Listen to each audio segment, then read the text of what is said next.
श्री संकटमोचन हनुमते नमः।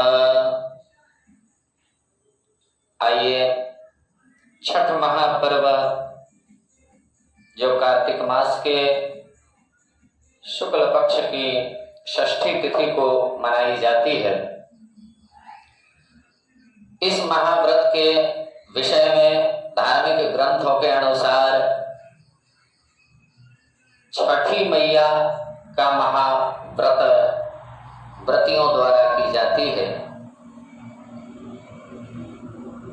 यह छठी मैया कौन है, आइए इसके विषय में कथा सुनाते हैं। श्रीमद् भागवत महापुराण की कथा के अनुसार इस ब्रह्मांड के अधिष्ठाता जो ब्रह्म है, पर ब्रह्म परमात्मा जिन्हें हम कहते हैं, और हम सभी प्रायः ब्रह्मा जी के नाम से उन्हें जानते हैं, वही सृष्टि के सृजन करता है। इस ब्रह्मांड के रचयिता जो पर ब्रह्म है, उन्होंने इस सृष्टि को चलाने के लिए अपनी शक्ति को अपने से अलग किया। जैसे महिषासुर के विनाश के समय भगवान शिव ने अपने हृदय से अपने शक्ति को अलग करके भगवती का प्रादुर्भाव किया, उसी प्रकार ब्रह्म ने प्रकृति को अपने से अलग करके इस सृष्टि की संचालन के लिए शक्ति को अलग किया, जिन्हें हम प्रकृति के रूप में जानते हैं। वह प्रकृति 6 भागों में बटी, तो पुरुष के रूप में ब्रह्मा जी रह गए और शक्ति को अलग किए। वह शक्ति 6 भागों में बटी, जिसका छठा अंश छठे रूप में जो प्रकृति की माता हुई, उनका नाम देवसेना है।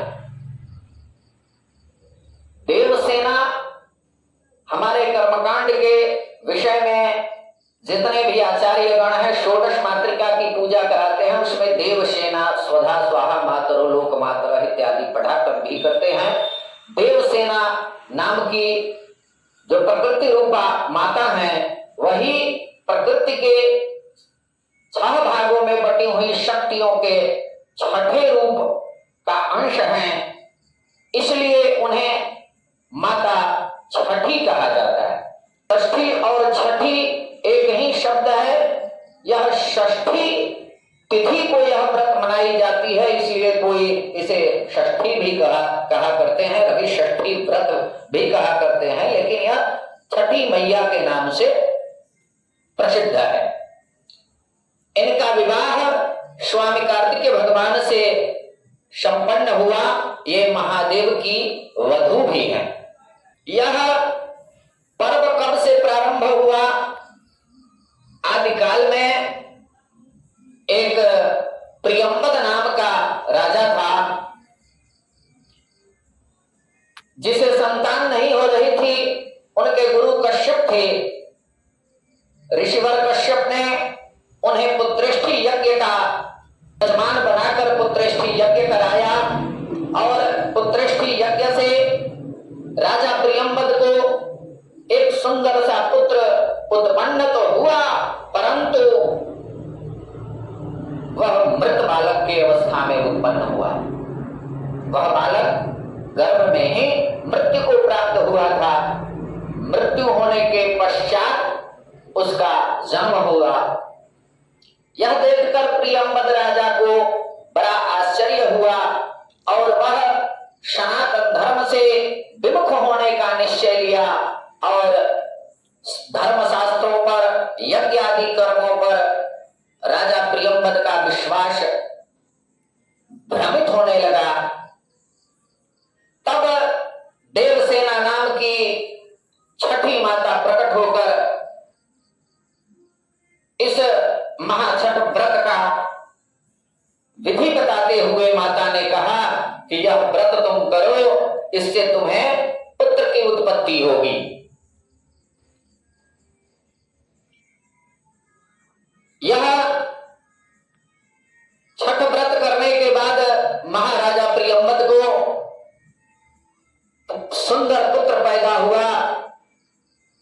और वह बड़ा तेजस्वी हुआ।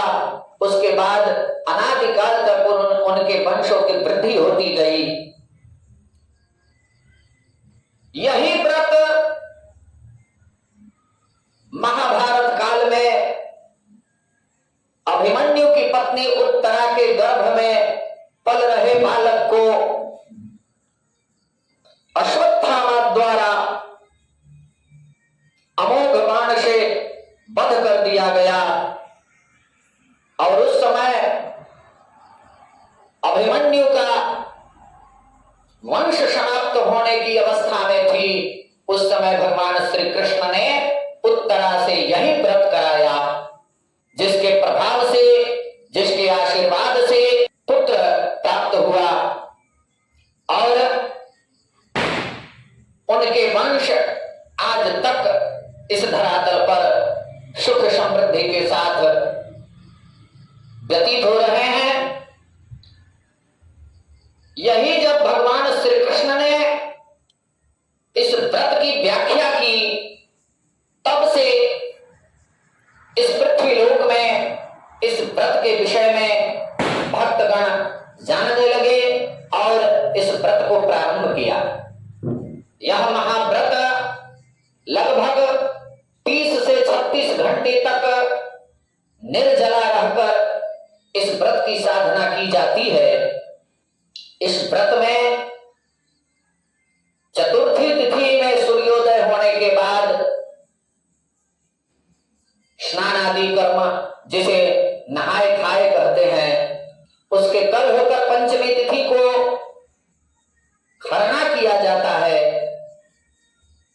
अमुक पकवानों से छठी मैया को निवेदित करते हुए उनके प्रसाद को ग्रहण किया जाता है। और कल होकर षष्ठी तिथि को छठी मैया के भाई, यह छठी मैया ब्रह्मा जी से उत्पन्न हुई, ब्रह्मा जी की शक्ति है, ब्रह्मा जी से प्रकट हुई, इसलिए ब्रह्मा जी की मानस पुत्री भी कही गई। और सूर्य चंद्र ब्रह्मा जी के द्वारा ही अवतरित है, इसलिए सूर्य से छठी मैया का संबंध भाई बहन का है। छठी मैया का भगवान भास्कर, दीनानाथ सूर्य जिस नाम से भी हम जानते हैं, वह सूर्य नारायण छठी मैया के भाई हैं। तो भाई बहन में अमोघ संबंध और अटूट संबंध होता है, इसलिए हम भगवान सूर्य को साक्षी मानकर इस महापर्व को करते हैं। सूर्य नारायण को ही हम अर्घ्य देते हैं, जो सूर्य नारायण के द्वारा ही, यह एक वैज्ञानिक तथ्य भी है, सूर्य के द्वारा प्रकाशित होकर हमारे अमुक वस्तुओं को, अमुक अर्घ्य सामग्रियों को इस प्रकृति में भगवान भास्कर विलीन करते हैं। प्रकाशित होकर प्रकाश के माध्यम से हमारे अर्घ्य सामग्रियों की ऊर्जा इस प्रकृति में विलीन होती है और छठी मैया इस प्रकृति में नानाविध रूप में विराजमान है और हमारे अर्घ्य सामग्रियों को ग्रहण करती हैं, जिससे हमारा यह व्रत पूर्ण होता है। यही छठी मैया की कथा है और इस व्रत को जानकर, यह व्रत बहुत कठिन माना गया है, इसलिए इस व्रत को करने वाले व्यक्ति पूरी सावधानी पूर्वक इस व्रत को करते हैं और इस व्रत में भाग लेने वाले समस्त परिवार के भक्तगण छठी मैया से अधिक भय के साथ इस व्रत के कार्य को किया करते हैं। इस व्रत में तनिक भी लापरवाही हमारा अकल्याण कर सकती है, इसलिए हम कल्याण की कामना से अपने सुख शांति समृद्धि की प्राप्ति के लिए इस व्रत को अवश्य करें और करें तो पूर्णतः सावधान होकर भक्ति भाव एवं निष्ठा के साथ इस महापर्व में छठी मैया के व्रत को करने वाले व्यक्ति सुख शांति समृद्धि को प्राप्त होते हैं, इसमें कोई संशय नहीं है। निसंदेह भक्ति की प्राप्ति के लिए यह महाव्रत भगवान भास्कर को साक्षी मानकर किया जाता है। प्रेम से बोल छठी मैया की जय। भगवान